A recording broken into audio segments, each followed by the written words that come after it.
السلام علیکم ورحمۃ اللہ۔ آج ہم نے پڑھنا ہے تجویدی قاعدہ Balochistan textbook board Quetta. سب سے پہلے حروف مفردات، اس سبق کی تکمیل پر طلبہ اس قابل ہو جائیں گے عربی حروف تہجی کے نام سیکھ سکیں اور ان کی اشکال پہچان سکیں، عربی حروف تہجی کے اصول سنا سکیں، ملتی جلتی آواز والے حروف میں فرق کر سکیں، حروف کو علامات سے پہچان سکیں۔ سیٹی والے حروف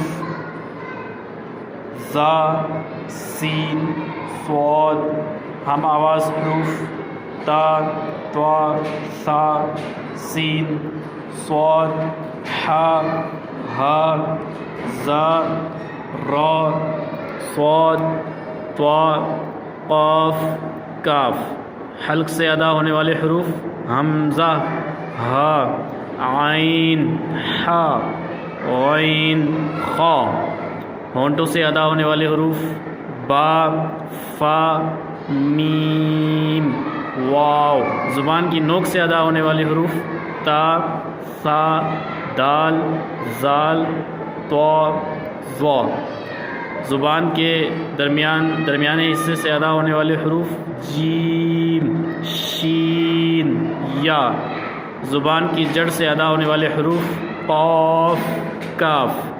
تو اردو اور عربی کے جو الفاظ ہیں اس میں یہی فرق ہوتا ہے کہ اردو کے حروف سادہ ادا کیے جاتے ہیں اور ان کو تجوید کے ساتھ ادا کیا جاتا ہے۔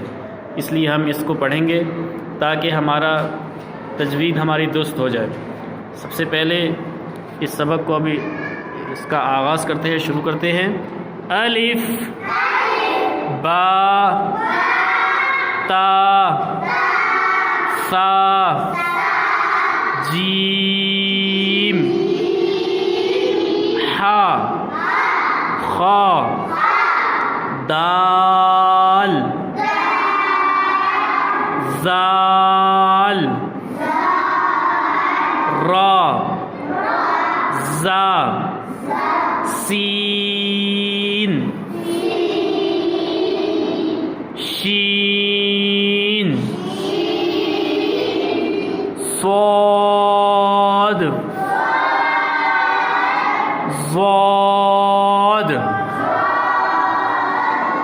طا، ظا، عین، غین، فا، قاف، کاف، لام، میم، نون، واو، ہا، حمزہ، یا۔ تو جس لفظ کے اوپر مد تھا اس کو ہم نے 3 انگلیوں کے 3 الف کے باقاعدہ اس کو کھینچنا ہے، اس لیے ہم نے جیم، سین، شین، صاد، ضاد ان سب کے اوپر مد تھا، اس لیے اس کو کھینچ کر اور اچھی طرح سے پڑھنا ہے۔ ٹھیک ہے، آج کا ہمارا سبق تھا حروف مفردات، حروف قلقلہ قاف، طا، با، جیم، دال، حروف یرملون یا، را، میم، لام، واو،